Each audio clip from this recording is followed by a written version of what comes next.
प्रयोगाचे नाव. प्रयोगाचे साहित्य. हा. प्रयोगाचे नाव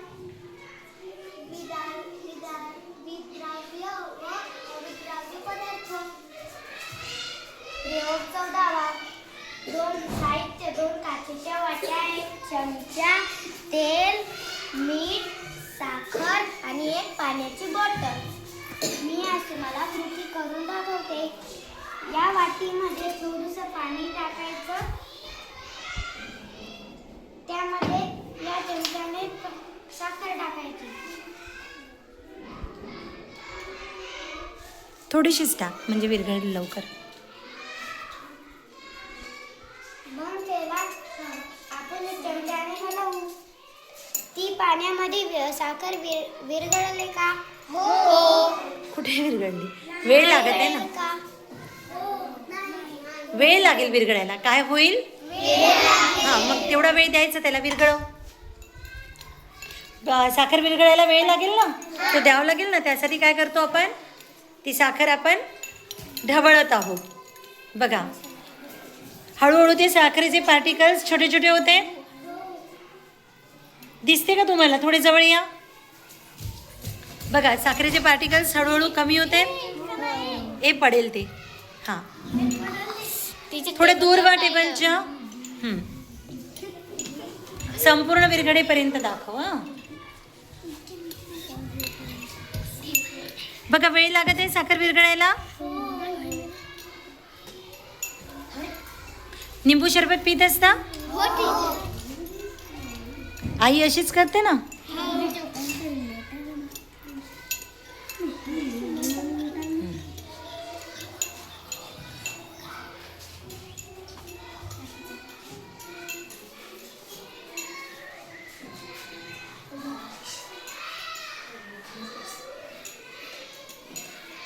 विरघडली पूर्ण? स्वराली? हां, वेळ लागते. बघा, साखर हळूहळू तिचे पार्टिकल्स कसे झालेले. हां, आता ते दृश्य होऊन राहिलेत ना.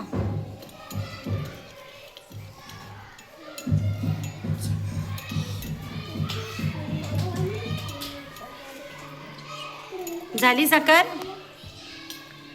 विरघडली. आता काय करायचं स्वराली?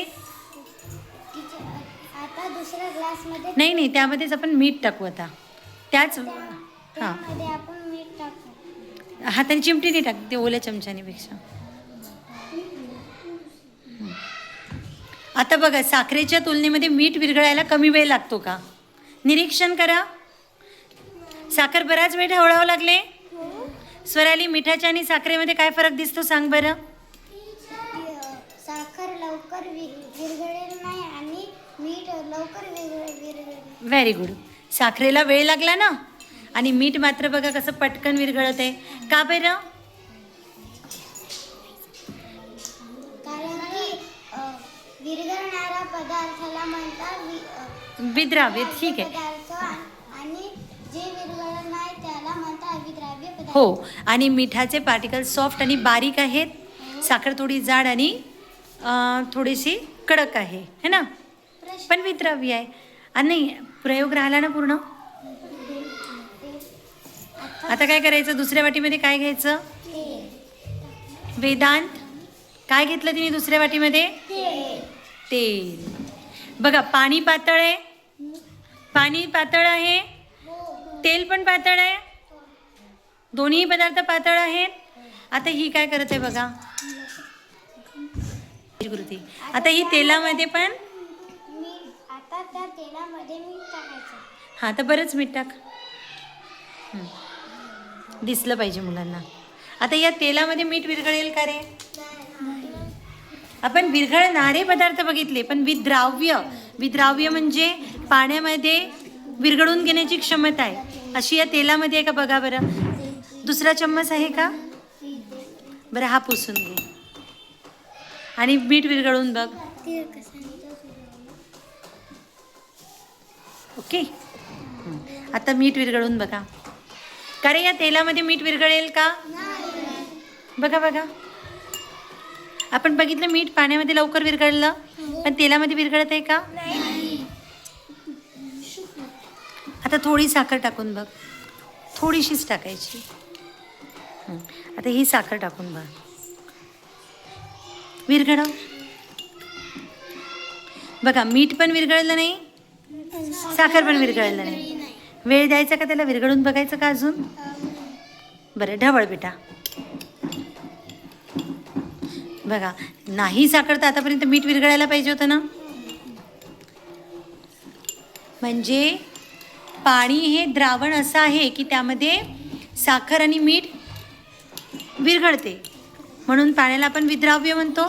पण तेल विद्राव्य नाही, तेलामध्ये या गोष्टी विरघळत नाहीत. समजला प्रयोग? अनन्या तू प्रश्न विचारणार होती, विचार. विद्राव्य म्हणजे काय? तेलात मीठ साखर टाकल्यावर काय होते? पाण्यात मीठ विरघळते का? आता ह्या प्रश्नांची उत्तरं तुम्ही वहीत लिहून आणणार. कोणी कोणी साहित्य आणलेलं आहे, प्रयोग करून बघायचा का सगळ्यांना?